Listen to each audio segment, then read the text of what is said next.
I never imagined I'd become the unwilling star of one of those viral neighborhood drama videos people pass around online, but somehow, that's exactly where life has taken me. My name is Michael, and for the past 3 years, I've lived in Sycamore Hills with my 10-year-old son, Ethan, who is autistic. We chose this neighborhood because the local schools offer excellent special education services, and from the outside, the community looked quiet and welcoming. I had no idea that our sense of peace would be destroyed by one person, Patricia Wilkins. Though her name is Patricia, everyone in Sycamore Hills refers to her as a Karen behind her back. She's the president of our homeowners association and treats her position like a personal kingdom. From the moment we moved in, Patricia made sure I understood that she ruled this neighborhood with absolute authority. Her signature silver bob would appear at my front door at least once a month with a new complaint. "Your grass is a 1/4 inch too high," she'd scold, eyes narrowed.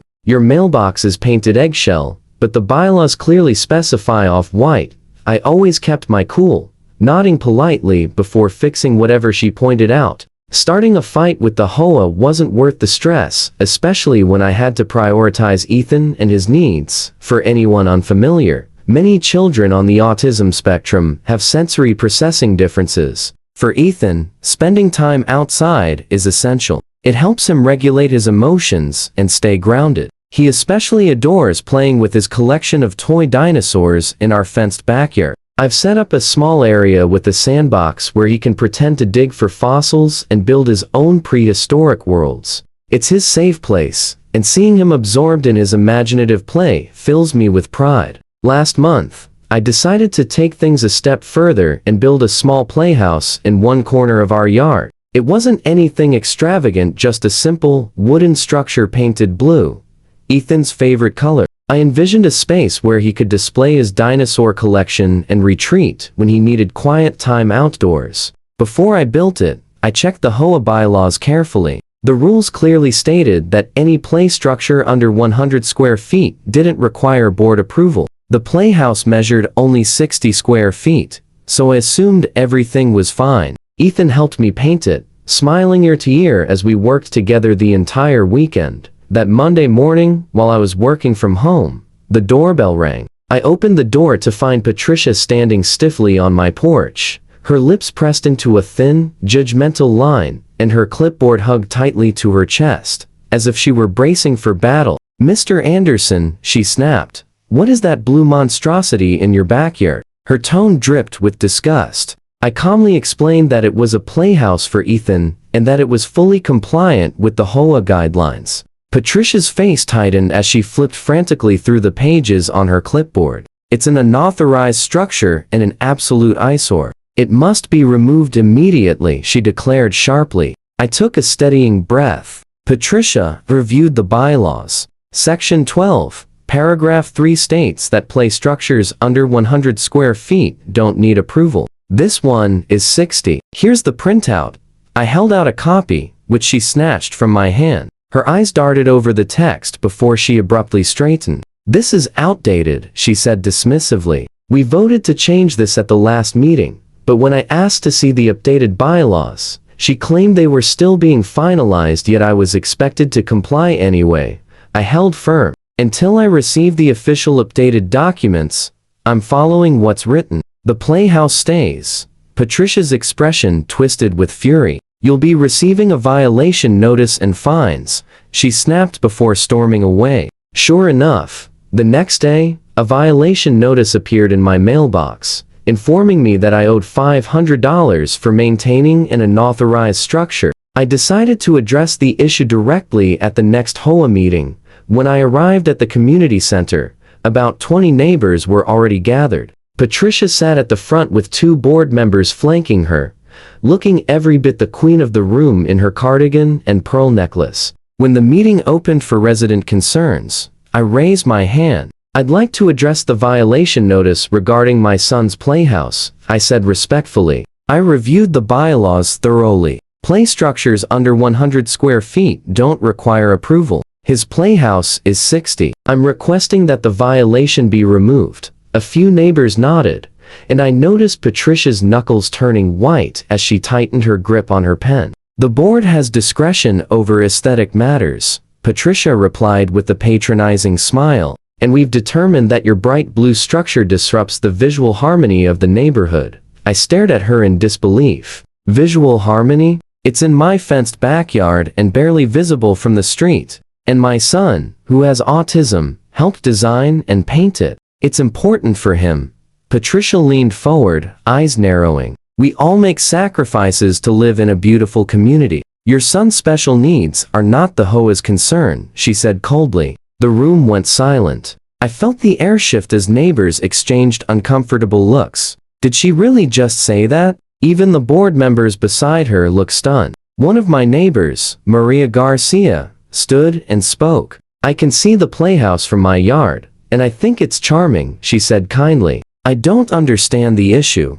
More neighbors chimed in with support. Patricia slammed her gavel repeatedly, face turning red. Order. This matter is closed. Next item. She barked. After the meeting, several neighbors approached me to offer sympathy. She's getting worse, one whispered. Last month, she tried to fine the Johnsons for installing a wheelchair ramp because it didn't match the aesthetic.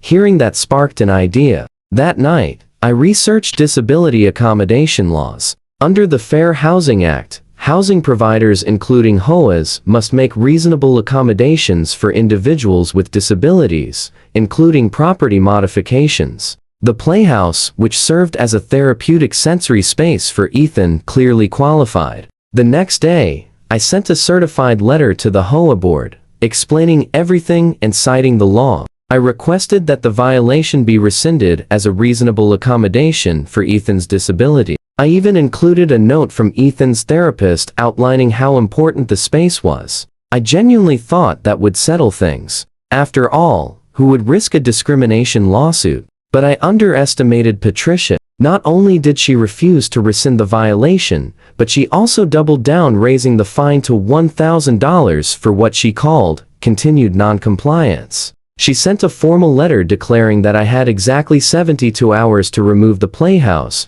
or the HOA would send contractors to dismantle it at my expense. I was furious, but I forced myself to stay level-headed. I contacted a lawyer who specialized in housing discrimination, and after reviewing everything, she confirmed that I had a strong case. She advised me to hold my ground and to document every interaction. I followed her instructions carefully. Everything finally exploded on a Saturday afternoon. Ethan and I were enjoying some quiet time in the backyard. He was completely absorbed in his dinosaur kingdom, arranging his T-Rexes and Triceratops into elaborate social circles only he could understand. I sat nearby, enjoying the warm spring afternoon while answering a few work emails. Suddenly, the gate swung open with a loud clang. Patricia marched in, flanked by two men carrying tools. These gentlemen are here to remove the unauthorized structure, she announced triumphantly. Ethan looked up,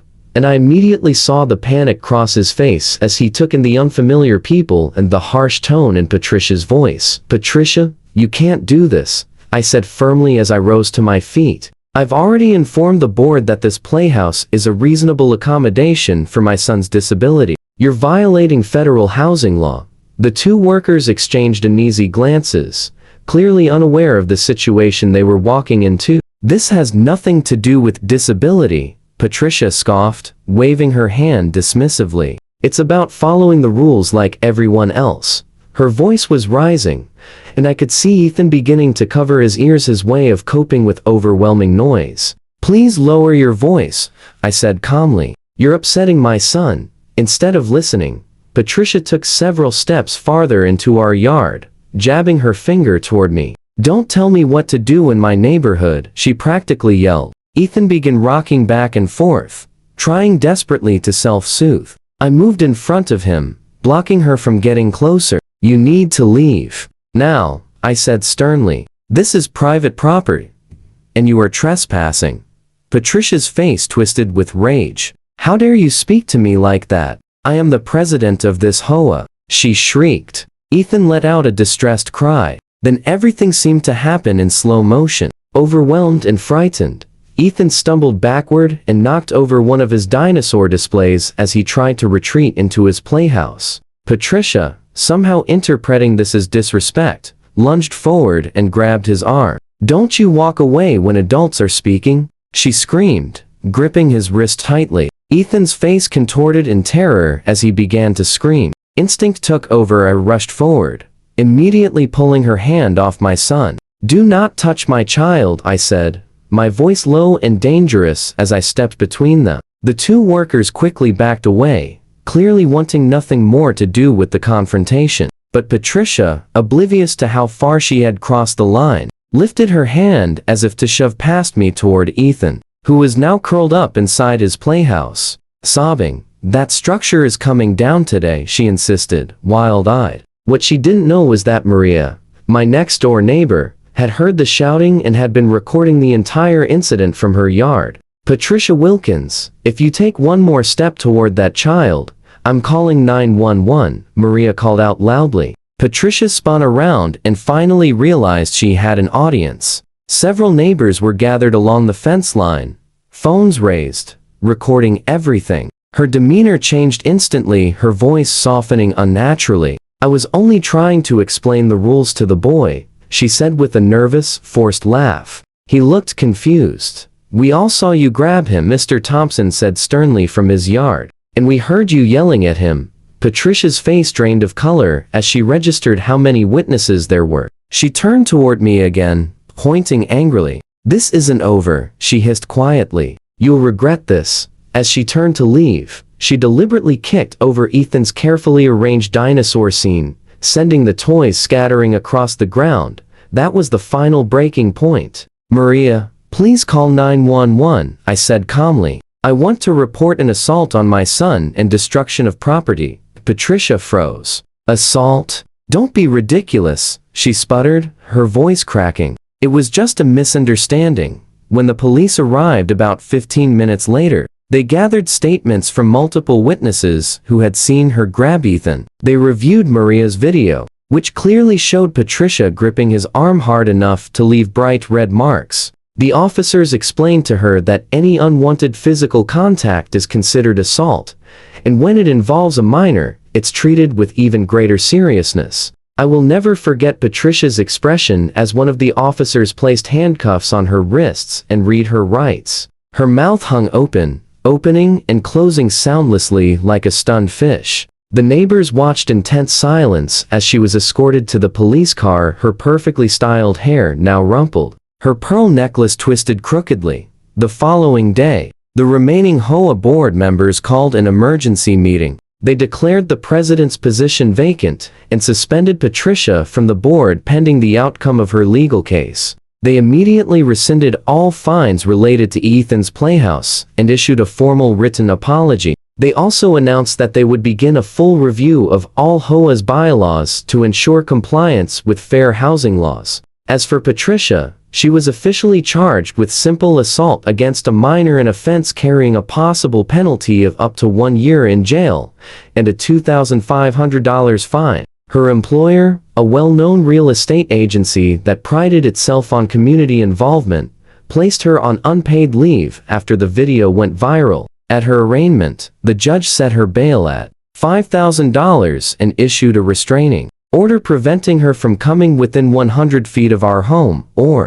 Ethan. When the local news picked up the story complete with Maria's footage, Patricia's face spread across TV screens all over the city. As she left the courthouse, reporters swarmed her, bombarding her with questions. Her attorney urged her to stay silent, but Patricia, who never seemed capable of stepping out of the spotlight, turned to the cameras with tears streaming down her cheeks. "This is all a misunderstanding," she insisted desperately. "I was just enforcing the rules. That's my job." But the damage was already done. By that evening, #HOA Karen was trending across social media, with thousands of people sharing their own horror stories of HOA power trips. The most satisfying moment came 2 weeks later, when I received a certified letter from the HOA. The board had unanimously voted to amend the bylaws to explicitly protect reasonable accommodations for residents with disabilities. At the bottom of the letter was a final note. Patricia had been permanently removed from the board for conduct unbecoming of a board member. According to neighbors who attended the meeting, When the decision was read aloud, Patricia shot to her feet, face twisted with outrage, and screamed, "You can't do this to me. I built this community." Before storming out, she slammed the door so hard that the HOA's framed mission statement fell off the wall and shattered on the floor.